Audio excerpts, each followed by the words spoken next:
Selamat malam pemirsa, Broadcaster Award Competition kini hadir menjumpai Anda bersama saya Muhammad Ahlun Firdaus. Inilah informasi selengkapnya. Jurnalisme di Indonesia dan dunia, peran vital jurnalisme investigasi dalam memperkuat demokrasi. Kondisi jurnalisme di dunia. Indeks kebebasan pers di dunia. Indeks kebebasan pers di dunia atau global menunjukkan volatilitas yang sangat besar dalam berbagai situasi, dengan kenaikan dan penurunan yang besar serta perubahan yang belum pernah terjadi sebelumnya, seperti kenaikan 18 peringkat di Brazil dan penurunan 31 peringkat di Senegal. Ketidakstabilan ini merupakan hasil dari meningkatnya agresivitas di pihak otoritas di banyak negara dan meningkatnya permusuhan terhadap jurnalis di media sosial dan di dunia nyata. Volatilitas ini juga merupakan konsekuensi dari pertumbuhan industri konten palsu yang memproduksi dan mendistribusikan disinformasi dan menyediakan alat untuk memproduksinya. Indeks 2023 menyoroti dampak cepat yang ditimbulkan oleh industri konten palsu, ekosistem digital terhadap kebebasan pers. Tantangan yang dihadapi jurnalisme dunia. Jurnalisme dunia saat ini telah beroperasi dalam lanskap yang berkembang pesat, dengan peluang luar biasa dan tantangan signifikan. Tantangan yang dihadapi jurnalisme dalam setiap era dapat diamati melalui berbagai aspek yang terus berkembang seiring dengan waktu.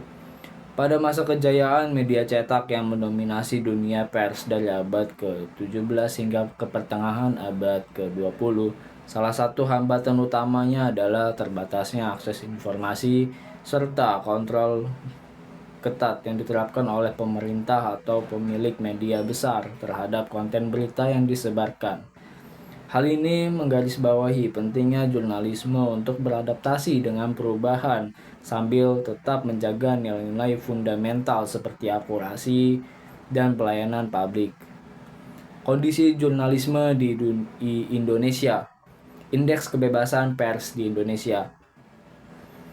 Indeks kebebasan pers di Indonesia mencerminkan kompleksitas lingkungan pers yang menghadapi berbagai tantangan seperti tekanan politik, disinformasi, dan kekerasan terhadap jurnalis. Meskipun berada di kategori cukup bebas, situasi ini menuntut perbaikan signifikan agar kebebasan pers dapat berfungsi optimal sebagai pilar demokrasi.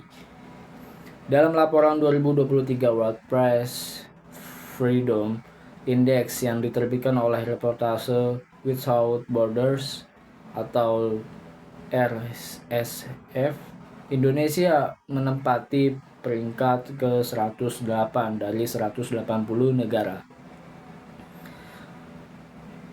Selanjutnya ke kasus kekerasan jurnalisme di Indonesia. Yang pertama di sini ada kekerasan fisik. Serangan fisik terhadap jurnalis sering terjadi terutama ketika mereka meliputi isu-isu sensitif seperti korupsi, kerusakan lingkungan, dan konflik sosial.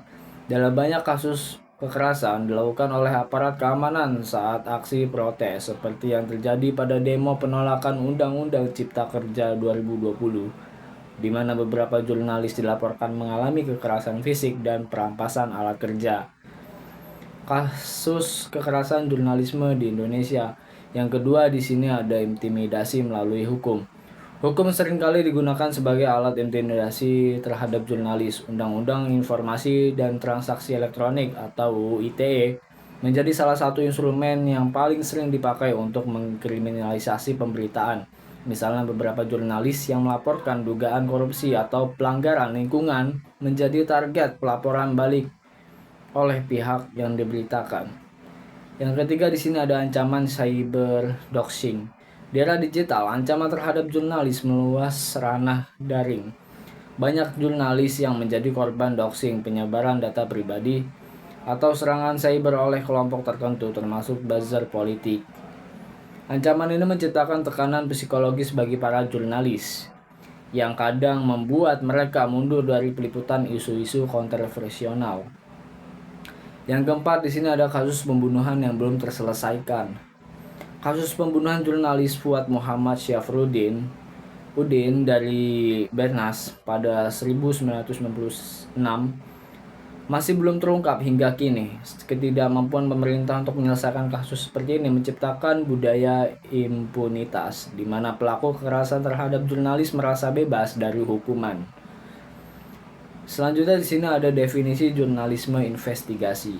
Definisi investigasi merupakan sebuah liputan yang membongkar sesuatu yang tersembunyi, maka resiko yang dihadapi juga sangat tinggi. Proses peliputan investigasi juga terdapat beberapa hal yang menjadi hambatan dan sebuah tantangan yang dihadapi oleh jurnalis yang akan atau sedang melakukan investigasi.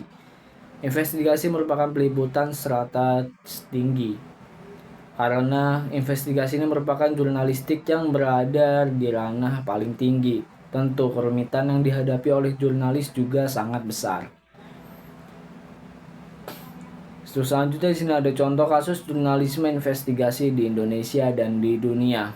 Di dunia, skandal Watergate adalah salah satu contoh yang paling ikonik dalam sejarah jurnalisme investigatif pada tahun 1972. Dua jurnalis dari Washington Post, Carl Bernstein dan Bob Woodward, memulai penyelidikan tentang serangkaian kejadian mencurigakan di kantor Komite Nasional Partai Demokrat. Sedangkan di sini di Indonesia, perusahaan-perusahaan Indonesia mengenjot produksi nikel, material mentah untuk baterai, terutama untuk digunakan untuk kendaraan listrik, demi memenuhi permintaan global yang terus naik.